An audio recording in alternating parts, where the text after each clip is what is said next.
एक और युवा तुर्क के तौर पर सचिन पायलट पार्टी छोड़कर जा सकते हैं। राहुल प्रियंका के आश्वासन से थक चुके हैं। करीब 25 कांग्रेस के युवा नेता पार्टी छोड़ चुके हैं।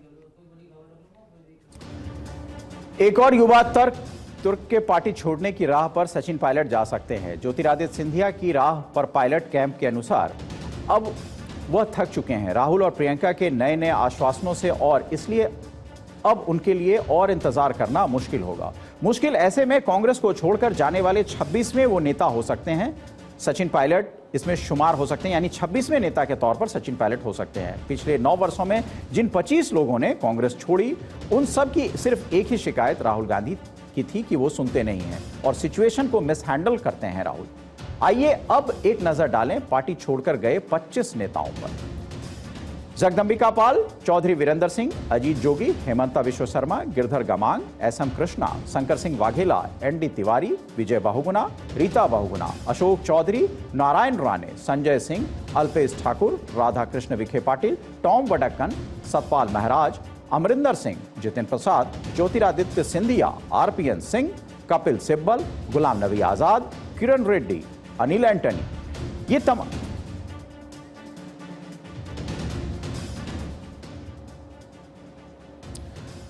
इस बारे में आइए अब सुनते हैं कि क्या कहा डॉक्टर जगदीश चंद्र ने 2 दिन पहले बेंगलुरु में हुए द जेसी शो में। 2 सवाल है सर। एक तो आपने, क्योंकि जो संभावनाएं व्यक्त की उसका अगर मैं आपसे पूछूं कि कितनी प्रबल है, तो आपने कह दिया कि काफी प्रबल नजर आती है। बहरहाल अब कर्नाटक के चुनाव में इस स्टेज पर अगर हम देखें तो आंध्र प्रदेश के पूर्व मुख्यमंत्री किरण रेड्डी, फिर उसके बाद ए के एंटनी के बेटे अनिल एंटनी, उनका बीजेपी ज्वाइन कर लेना, इसको आप कैसे देखते हैं? ये राहुल गांधी की और भूल है। राहुल गांधी इम्पैक्ट जिसे कहते हैं ना, राहुल गांधी इम्पैक्ट कह दो या बैड इम्पैक्ट कह दो उसको, जो है कि मेरे ख्याल से 9 साल में 23 बड़े लीडर छोड़ के चले गए। ये 2 उसी श्रृंखला का एक और पार्ट है।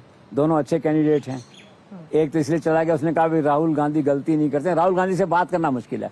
राहुल गांधी सुनते नहीं है, सबका एक ही है, चाहे तो वो गुलाम नबी आजाद हों, चाहे कैप्टन अमरिंदर सिंह हों, चाहे जतिन प्रसाद हों, आरपीएन सिंह हों, सिंधिया हों, पूरी फहरिस्त है यहाँ तो, जो है चाहे रेड्डी हों, जो भी हों।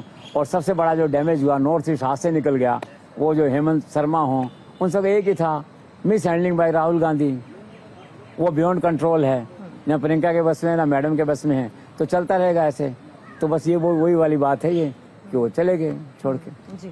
अब वो उस इसलिए चले गए, छोटी सी बात, वो जो अनिल हैं, एंटोनी, उनके लड़के हैं, वो बहुत पढ़े लिखे हैं, विदेश में पढ़ के आए हुए हैं। वो कांग्रेस के आईटी सेल के इंचार्ज थे। वो बीबीसी की डॉक्यूमेंट्री बनी थी, उन्होंने कुछ समय विचार दे दिया, फ्रीडम ऑफ एक्सप्रेशन, उनके जो विचार थे पार्टी से नहीं मिलते होंगे उन्होंने, तो पार्टी ने उठा के सीधा उनको निकाल बाहर किया। तो बीजेपी वाले तो तैयार बैठ रहते हैं।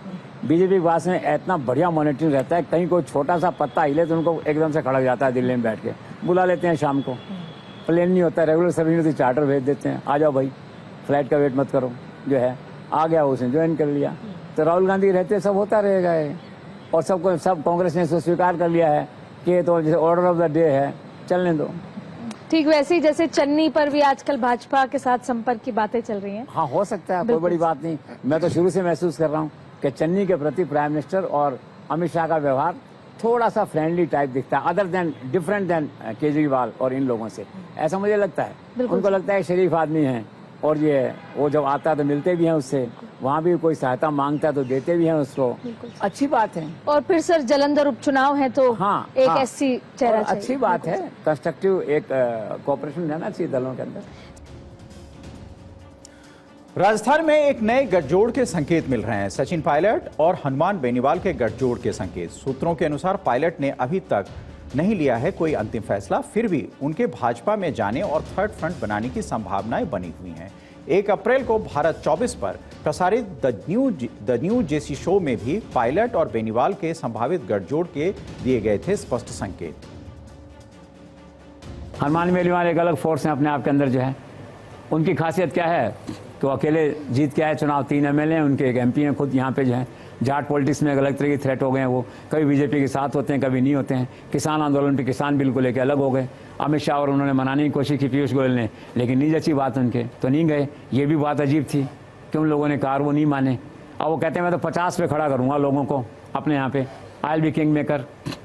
अब क्या दबंग आदमी है ना, यंग आदमी है, तो अब बाकी मैच्योरिटीज़ की उम्र के साथ साथ आती है व्यक्ति के जीवन में। लेकिन राजनीति में तो मैच्योरिटी बहुत ज़रूरी नहीं है। राजनीति में तो आपको चाहिए aggression, aggression is full of aggression जो है। तो उन्होंने पायलट को कहा बताया कि ठेको भी तुम खड़े हो जाओ, मैं खड़ा हो जाता हूँ, दोनों 100 सीट लाते हैं, जो ज़्यादा लाएगा वो चीफ मिनिस्टर बन जाएगा। एक पॉलिटिकल गॉसिप जिसे आप कहते हैं। लेकिन ये तय है कि वो 50 सीटों पे खड़े करेगा, उससे समझौता या तो कांग्रेस करे या बीजेपी करे, कोई न कोई पार्टी उससे समझौता करेगी, ऐसा मुझे लगता है।